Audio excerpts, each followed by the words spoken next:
Welcome back. In this video, I will guide you how to insert tiger symbol in Word document. The fastest way to draw a tiger character directly in your document using Unicode codes.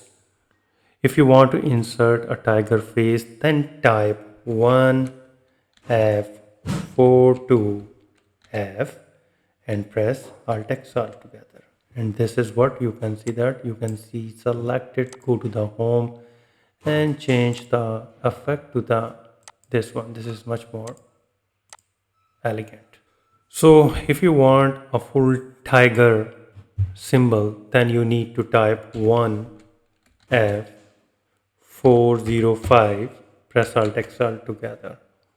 And if you want to insert a small cat tiger, then type 1F408 and press Alt X Alt together.